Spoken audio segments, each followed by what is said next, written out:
پر محمد و آل محمد صلوات.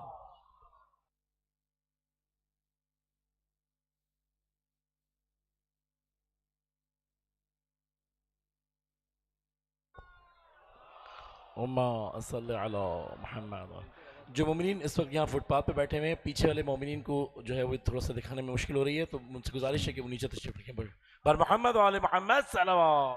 اللہم صلی علی محمد آل محمد. یا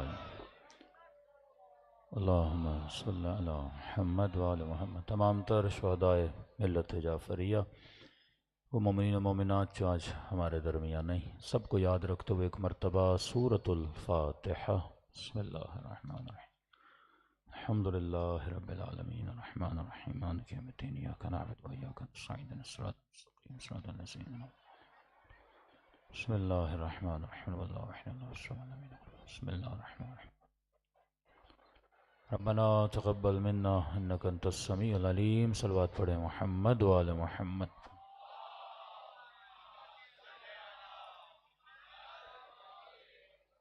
بسم اللہ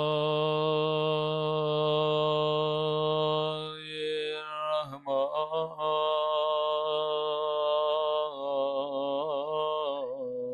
الرحیم. الحمد للہ رب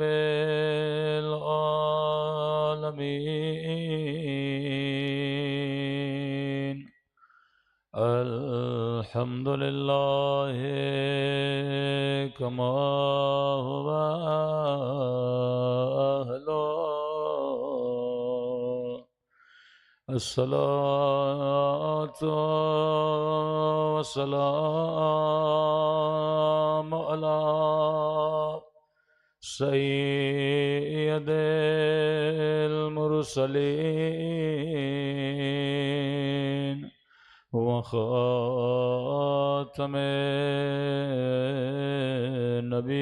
النبیین ابی القاسم محمد.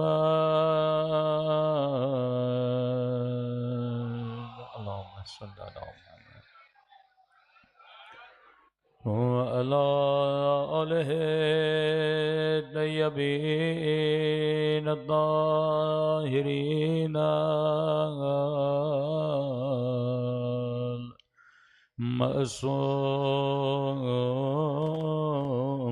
معصومین. سنبھل کے دعا امام زمان. اللہم کل ولیک حجت ابن الحسن صلواتک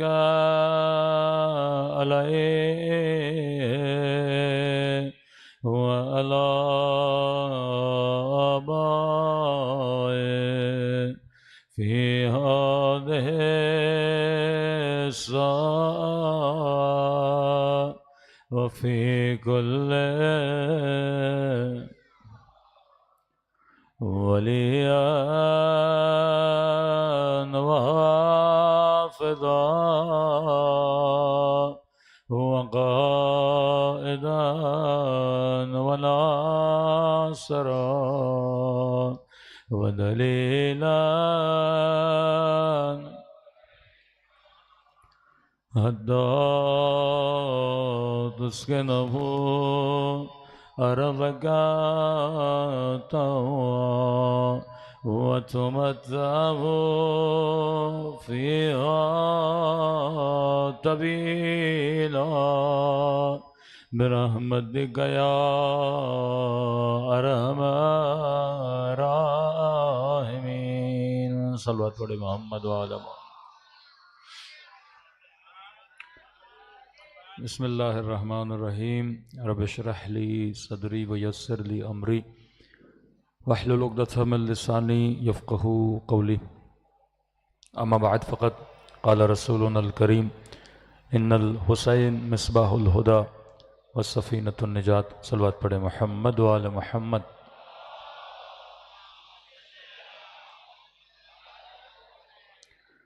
دعا ہے پروردگار عالم ہم سب کی عبادتوں کو اپنی بارگاہ عالی میں قبول فرمائے، اور جو مقصد زندگی، مقصد ہدایت لے کر اس فرش عزا پہ آتے ہیں خدا، ان مقاصد میں بھی ہم سب کو کامیابیاں، کامرانیاں نصیب فرمائے۔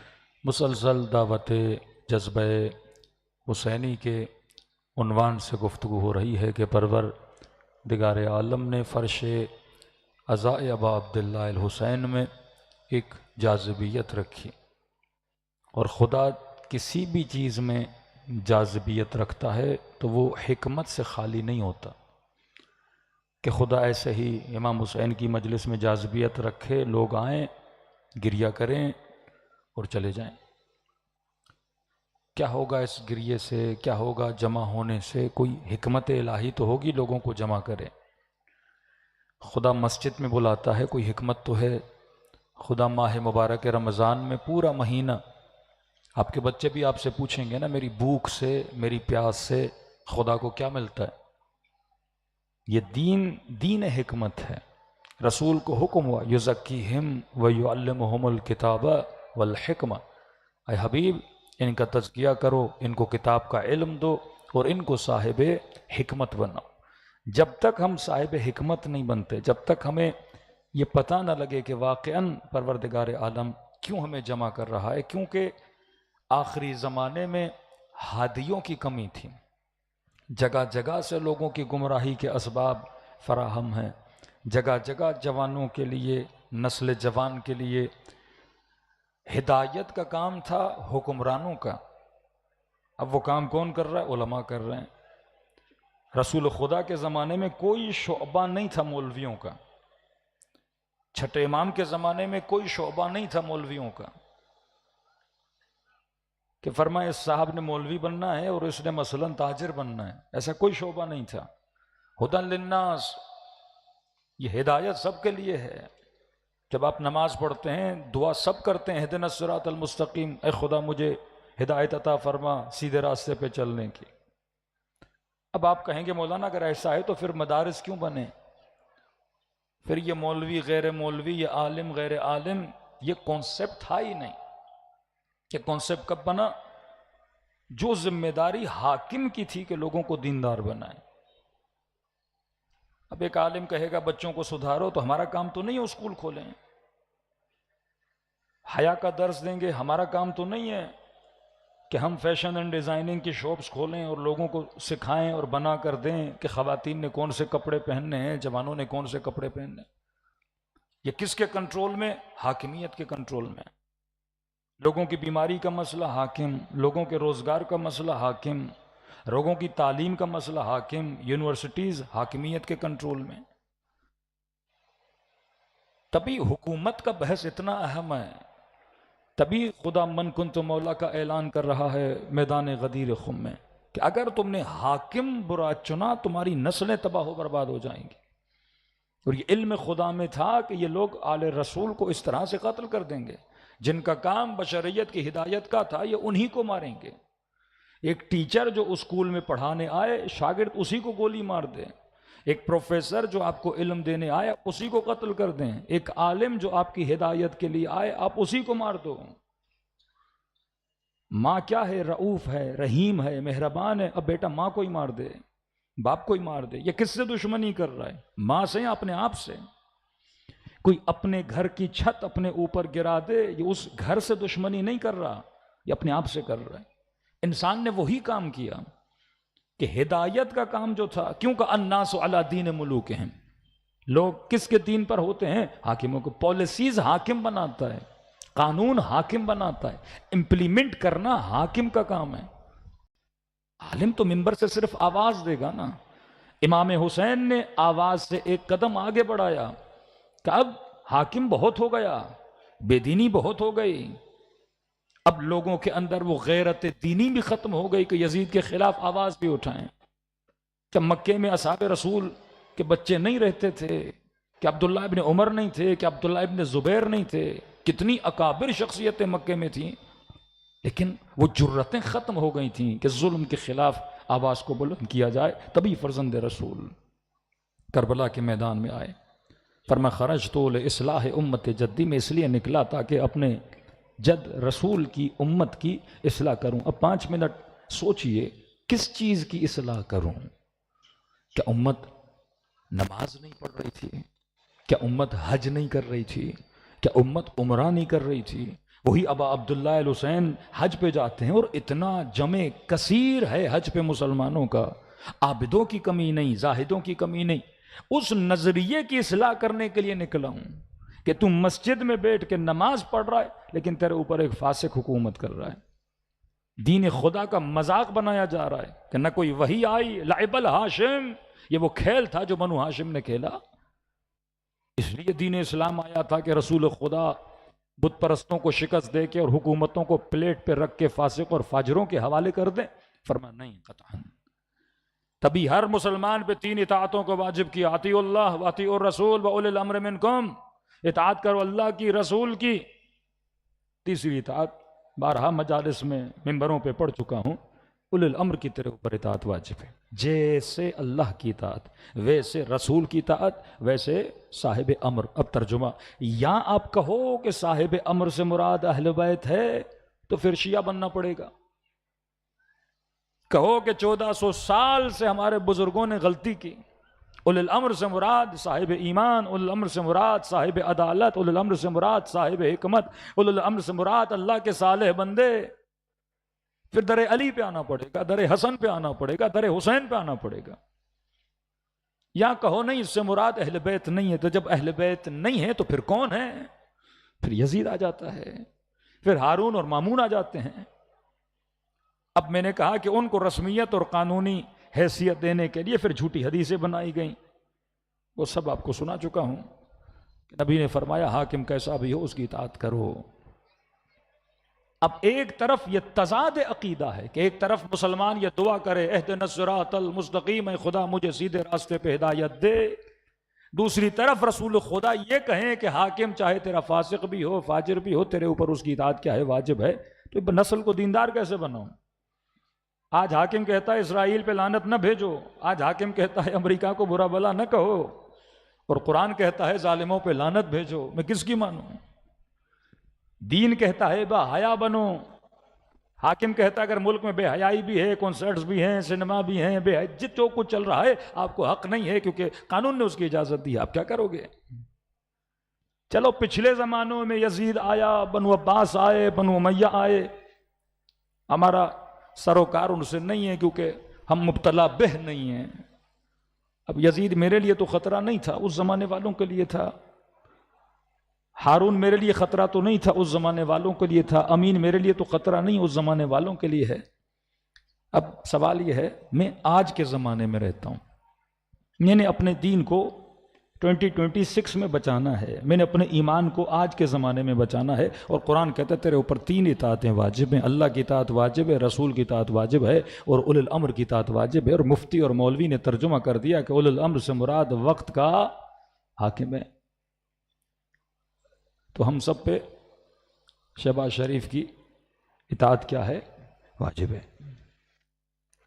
اب شکر خدا عطا کرو کہ خدا نے تجھے حسین کا فرش عزا دیا، یہاں نعمت خدا کو محسوس کرو کہ ان کے مفتی یہی سکھاتے ہیں حاکم کی اطاعت واجب ہے۔ حسین نے تجھے ظالموں کی حکومت سے نکال کر صالحوں کی حکومت میں لا کے کھڑا کر دیا۔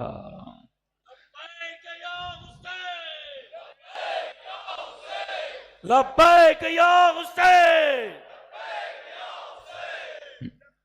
یہ برکت فرش عزا ہے۔ اب یہاں سے نظریہ ولایت فقیہ آپ کی سمجھ میں آئے گا۔ خمینی صاحب کیا سمجھانا چاہ رہے تھے کہ اگر ہم شہنشاہ ایران کے خلاف ہیں کیونکہ فاسق ہے، کیونکہ شرابی ہے، کیونکہ فاجر ہے، کہتا ہے شیعہ ہوں پر عزا کا بھی دشمن ہے، ظلم کرتا ہے، اب اس کو کرسی سے ہم نے اتار دیا۔ بڑا آسان کر کے سمجھا رہا ہوں نسل جوان کو، شاہ کو اتار دیا آپ نے کرسی سے، ہاں بھائی اب کس کو بٹھائیں کرسی پہ؟ کا ڈیموکریٹک سسٹم ہے، ووٹنگ کرتے ہیں، عوام نیک تھی، عوام نے پھر کسی نیک کو چنا، چلو کل عوام گمراہ ہو گئی، پھر کل ان کو پیسے کے ذریعے سے، کل ان کو لہو و لعب کے ذریعے سے نسلوں کو گمراہ کر دیا،